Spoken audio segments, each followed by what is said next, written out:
इस वीडियो के अंदर काफ़ी बेहतरीन और काफ़ी ज़बरदस्त डेटा आपको देने वाला हूँ। बेस्ट फंड्स बताऊँगा। बेस्ट फंड वैसे तो कुछ होता नहीं है, अगर सही कैटेगरी चुन लो, तो वो कैटेगरी बेस्ट अगर चुन ली तो वो सब सही हो जाता है। लेकिन फिर भी जैसे 2019 मतलब 18 के बाद 19 से प्रॉपर कैटेगराइजेशन लागू हो गया और प्रॉपर जो म्यूचुअल फंड्स हैं वो स्ट्रिक्टली कैटेगराइजेशन को फॉलो करने लगे कि कौन से स्कीम में लार्ज कैप स्टॉक रहेंगे, कौन से स्कीम में मिड कैप स्टॉक रहेंगे, कौन से स्कीम में स्मॉल कैप स्टॉक्स रहेंगे। तो इस वीडियो के अंदर हम ये देखेंगे कि ये कैटेगराइजेशन जब से हुई है, मतलब पिछले 5 सालों में लार्ज कैप में, मिड कैप में, स्मॉल कैप में कौन से फंड्स हैं जो प्रॉपरली बहुत बढ़िया परफॉर्म कर पा रहे हैं कैटेगराइजेशन होने के बाद, स्ट्रिक्ट रूल्स होने के बाद। सबसे पहले अगर हम लार्ज कैप की बात करते हैं तो यहाँ पे सबसे जो बेहतरीन परफॉर्मिंग लार्ज कैप फंड रहा है पिछले 5 सालों में कैटेगराइजेशन के बाद, वो निप्पॉन इंडिया लार्ज कैप रहा है, जिसने 22% का रिटर्न दिया है सालाना। इसके अलावा आईसीआईसी का ब्लू चिप फंड, इन्वेस्को का लार्ज कैप फंड, जेएम का लार्ज कैप फंड, कैनरा का ब्लू चिप फंड, ये सब चारों लार्ज कैप फंड है जो कि चारों का रिटर्न 20% का रहा है। और इसी टाइम पीरियड में जो इंडेक्स है लार्ज कैप का, टॉप 100 स्टॉक्स का, निफ्टी 100 इंडेक्स, उसने 18% का रिटर्न दिया है। तो ये 5 टॉप परफॉर्मिंग फंड्स थे लार्ज कैप कैटेगरी में पिछले 5 सालों में, उसमें निप्पॉन ने सबसे बढ़िया किया है। इस सब में सबसे ज्यादा जो एयूएम लेके बैठा है वो यहाँ पे आईसीआईसीआई का ब्लू चिप फंड लेके बैठा है, ऑलमोस्ट 64,000 करोड़, बहुत बड़ा एयूएम होता है।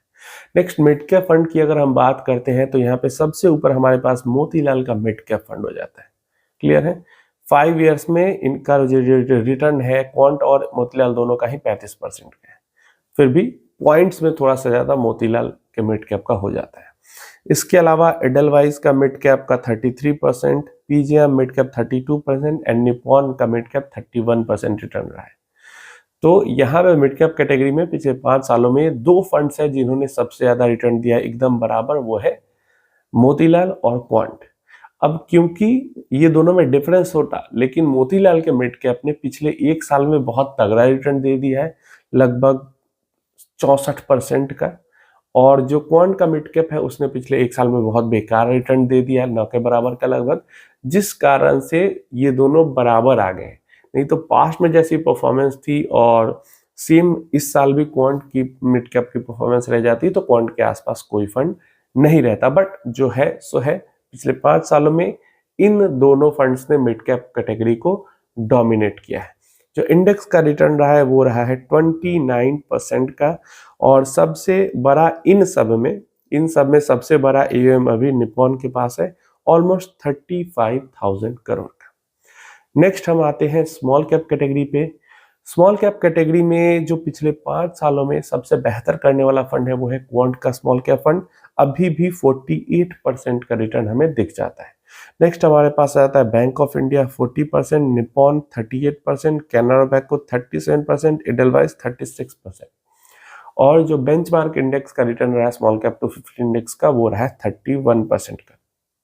सबसे बड़ी स्कीम सबको पता है निप्पॉन का है, ऑलमोस्ट 61-62 हजार करोड़ का एयूएम हो जाता है इन सब में भी, और स्मॉल कैप में सबसे बड़ी यही है। एक चीज यहाँ पे गौर करोगे तो निप्पॉन जो म्यूचुअल फंड कंपनी है वो कैटेगराइजेशन के बाद काफी तगड़ा परफॉर्म करते हुए दिख रही है। लार्ज मिड स्मॉल में भी देखे तो तीनों के ही पिछले 5 सालों के टॉप 5 में, लार्ज कैप में भी, मिड कैप में भी एंड स्मॉल कैप में भी है। इसके अलावा इसके जो मल्टी कैप फंड है, निप्पॉन के फ्लेक्सी कैप फंड है, वो भी काफी अच्छा कर रहे हैं। तो छोटी सी एक एनालिसिस थी जो मैंने आपके साथ शेयर की। अब देखो, ऐसा नहीं है कि यही फंड सबसे अच्छे, मैं हमेशा कहता हूं कि आपको अच्छा फंड से ज्यादा जरूरी है अच्छी कैटेगरी सेलेक्ट करना, क्योंकि अच्छी कैटेगरी का जो वर्स्ट फंड होगा ना, वो भी बाकी सबसे आपको, अगर आपने अपने होल्डिंग पीरियड के अकॉर्डिंग सही कैटेगरी सेलेक्ट की है तो अच्छा रिटर्न निकाल के दे देगा।